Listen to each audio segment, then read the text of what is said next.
তাদের অবস্থা দেখেন, তাদেরকেও খুঁজ নেয় না। তাদের দুই একজন বলেছে আমরা 3,000 টাকা পেয়েছিলাম, একজন বলেছে আমরা 10,000 টাকা পেয়েছিলাম। আপনি বলেন 3 মাস 2.5 মাসের চিকিৎসায় 10,000 টাকা 3,000 টাকায় কি হয়, যেখানে একটা ইঞ্জেকশনের দাম প্রায় ধরেন 1,000, 2,000, 5,000, 10,000, 20,000 পর্যন্ত উপদেষ্টা বানিয়েছে, যার ভাই কিনা 4 বারের এমপি ছিল।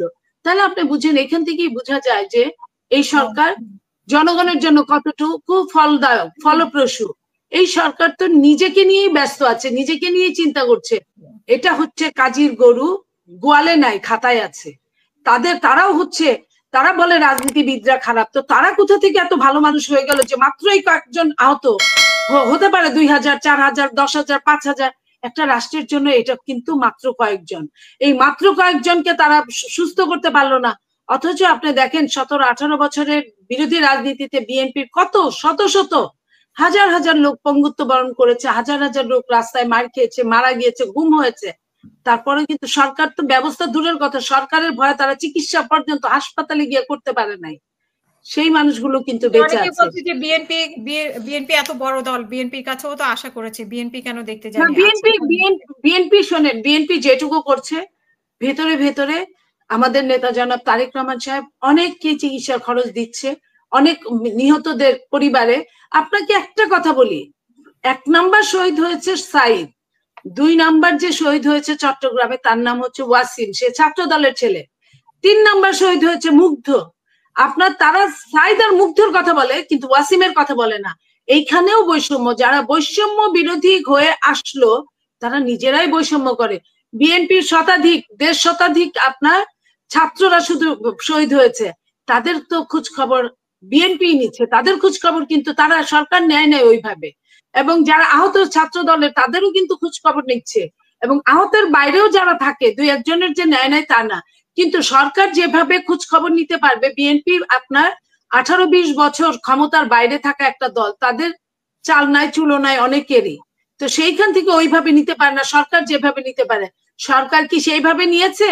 আপনি যান দেখে আসেন সাভারের আপনার ওই যে ওই যে একটা বিদেশি নারী যে তার একটা হসপিটাল আছে, ভেলুর কি জানি নাম, হ্যাঁ নামটা আমার ঠিক মনে নাই ওনার। হ্যাঁ, সেই হাসপাতালে যারা চিকিৎসায় আছে তাদের অবস্থা দেখেন, তাদেরকেও খুঁজ নেয় না। তাদের 2-1 জন বলেছে আমরা 3,000 টাকা পেয়েছিলাম, একজন বলেছে আমরা 10,000 টাকা পেয়েছিলাম। আপনি বলেন 3 মাস 2.5 মাসের চিকিৎসায় 10,000 টাকা 3,000 টাকায় কি হয়, যেখানে একটা ইঞ্জেকশনের দাম প্রায় ধরেন 1,000, 2,000, 5,000, 10,000, 20,000 পর্যন্ত থাকে। তো সেইখানে তারা জমি বেচে, ঘর বেচে, বন্ধক রেখে তারা চিকিৎসা করছে। তাহলে এই সরকার কোথায় কোন কাজটা করলো? তারা দ্রব্যমূল্যের ঊর্ধ্বগতি থামাতে পারে নাই, লাগামহীন ভাবে দ্রব্যমূল্য চলেই যাচ্ছে উপরের দিকে। তারা আপনার কোনো সংস্কারের কাজ ভালোভাবে শুরু করতে পারে নাই, মাঝামাঝিতেও যায় না। তারা নির্বাচন নিয়ে কোনো কথা বলছে না, তারা নির্বাচনকে প্রতি মুহূর্তে রহস্যজনক আচরণ করে নির্বাচনকে পিছাচ্ছে না ভ্যানিশ করছে, সেটাই জনগণ জানতে পারছে না। বিএনপি বারবার বলছে যৌক্তিক সময় দিন, বিএনপি বারবার বলছে রোডম্যাপ ঘোষণা করেন, কোনো কিছুই, এবং সবশেষে বিএনপি বলছে নির্বাচনের তারিখ দেন। তারা কিন্তু কোনোটার উত্তর দেয় নাই, বরং তারা কেউ কোনো উপদেষ্টা বলেছে 25-এর পরে হবে, 25-এর পরে হবে বলেছে, সাথে সাথে আরেক উপদেষ্টা বলেছে এটা তার কথা, এটা আমাদের সবার কথা না। তো সবার কথাটা কি সেটা কিন্তু তারা প্রেসলি আমাদের বলছে না, খোলাসা করছে না। তো এইভাবে তো একটা অন্তর্বর্তীকালীন সরকার টিকতে পারে না, চলতে পারে না।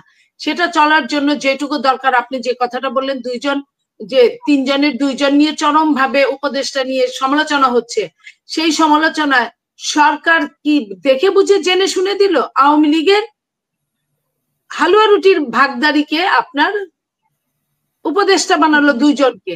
একজন তো আপনার শেখ মুজিবের স্ত্রীর স্বামী, শেখ মুজিবের ছবিতে স্ত্রীর স্বামী, মানে সর্বোচ্চ হালুয়া রুটির জায়গায়, যারা বিনামূল্যে প্লট পায়, বিনামূল্যে ফ্ল্যাট পায়, বিনামূল্যে অনেক কিছু পায়, সেই একজন তার ঘর থেকে আসছে। আরেকজন তো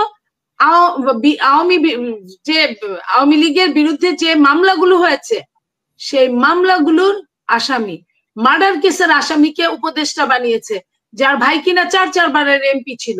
তাহলে আপনি বুঝেন, এখান থেকেই বোঝা যায় যে এই সরকার জনগণের জন্য কতটুকু ফলদায়ক, ফলপ্রসূ।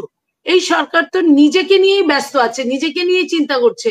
এই সরকারের আরো যে বাচ্চা ছেলেগুলো, সেগুলো যে এখন দেখেন কি অবস্থা, সারা বাংলাদেশে তারা যাচ্ছে, কি একটা দল ঘোষণা করেছে, সেই দল করবে। দল করতে কোনো নিষেধাজ্ঞা নাই, আমরা ওয়েলকাম করি, মোস্ট ওয়েলকাম করি, কিন্তু এই দল করতে গিয়ে তারা মার খাচ্ছে, অথচ তারা দল করার জন্য সারা বাংলাদেশ ঘুরছে। আর ঢাকা বিশ্ববিদ্যালয়ে আমাদের ছেলেরা, ছাত্র দলের ছেলেরা একটা পোস্টার লাগাতে পারছে না, একটা পোস্টার লাগাতে যাওয়ার পরে তাদের বিরুদ্ধে মুহুর্মুহু মিছিল করার চেষ্টা করছে তারা। এই যদি হয় গণতন্ত্র, তাহলে এই গণতন্ত্র তো আবারও উষ্টাগত হবে, এই গণতন্ত্র আবারও স্বৈরশাসকে পরিণত হবে।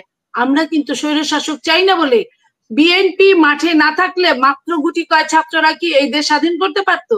তারা তো কোটা বিরোধী নিয়ে নেমেছিল, বিএনপির সাথে মিলিয়ে বিএনপির তাওয়া গরম করেছে, সেই তাওয়াতে আপনি যা ঢালছেন সেটাই সিদ্ধ হয়েছে, যা ঢালছেন সেটাই তরকারি হয়েছে, ভাত হয়েছে। সো এই জায়গাটায় আপনার বুঝতে হবে যে এই এদের কাছে কতটা দেশপ্রেম আছে, এদের কাছে কতটা নিজেদের প্রেম আছে। শুধুমাত্র নিজেকেই চিনে, নিজেদেরটাও চিনে না তারা। যদি নিজেদেরটাও চিনতো তাহলে এই বৈষম্য বিরোধী ছাত্ররা এত হাহাকার নিয়ে হাসপাতালে বিনা চিকিৎসায় এভাবে মৃত্যুর দিকে ধাবিত হতো না। অসংখ্য ধন্যবাদ।